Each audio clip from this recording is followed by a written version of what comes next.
vesoljček? Kaj mi lahko nekaj razložiš? Zakaj je pri nas toliko ljudi na stolčkih? Na katerih stolčkih? Kuhinjskih, pisarniških, prestolih? Ne, kaka faca si. Na tistih političnih. Vsi imajo svoj stolček, mikrofon, kravato, pa vsi se nekaj kregajo med sabo. Aha, torej to je neka igra, kdo bo glasnejši, ne kdo bo pametnejši. Ja, točno to, ja. In noben nič konkretnega ne pove. Kaj šele, da bi kdo kaj naredil za Slovenijo. Kaj šele za nas, ljudi. Samo kričijo drug čez drugega, pa tako imam občutek, kot da mislijo, da so bogovi nad bogovi. Pri nas na planetu, če se nekdo obnaša, kot da je bog nad bogovi, ga pošljemo pomivat lunarno stranišče. Tukaj ga pa pošljejo v naslednji mandat. A zato jih je toliko? Ker nihče noče dol s prestolčka. Ja, pa vsak ima občutek, da brez njega bo država razpadla. Čudno. Slovenija obstaja že tisoče let brez njih. Statistično gledano, precej bolje. Pa pazi to, ker se bližajo volitve marca, so se spomnili, da bi dvignili minimalno plačo. Čudež, razsvetljenje, nenadna ljubezen do ljudi. Ja, ravno zdaj, ne lani, ne predlani, zdaj, ker bojo volitve. Pri nas temu rečemo kozmični cukrček pred izpitom. Ali pa kupim ti srce, da nam daš glas.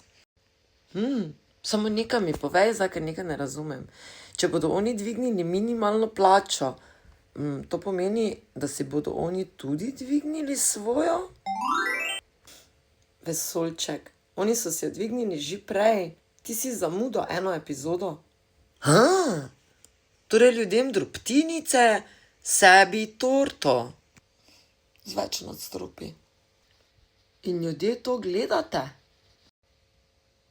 Vsak dan, na televiziji, na radiu, na poročilih. Kot neko slabo telenovelo, ki je ne moreš nehat gledati. In zakaj tega ne ugasnete? Zakaj ne ugasnemo? Zato, ker nas zanima, do kam lahko gre to še bolj absurdno.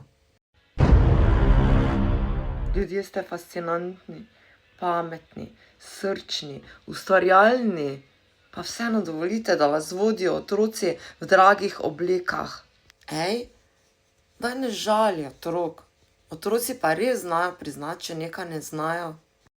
To ti pa dam prav. Oprostite, otroci. Veš, kaj je najbolj žalostno? Da bi lahko bilo drugače. Ja, in da večina ljudi čuti. Ampak so že preveč utrujeni, da bi verjeli. Potem ti povem skrivnost vesolja. Sprememba se nikoli ne začne pri stolčkih. Ampak pri ljudeh? Tako je. Pri tistih, ki še znajo misliti, čutiti in se smejati absurdu, namesto da jemljejo za normalno. Torej sem še jaz okej? Ti si še nevarna za sistem. Zakaj pa? Ker se smejiš, ker vidiš skozi. No, super. Najbrž mi bodo kmalu ponudili stolček. Samo pazi, če se vsedeš, se vstani pravočasno. Obljubim. Tega sporočila jaz zdaj ne bom sprejel, ker itak, da se ne boš.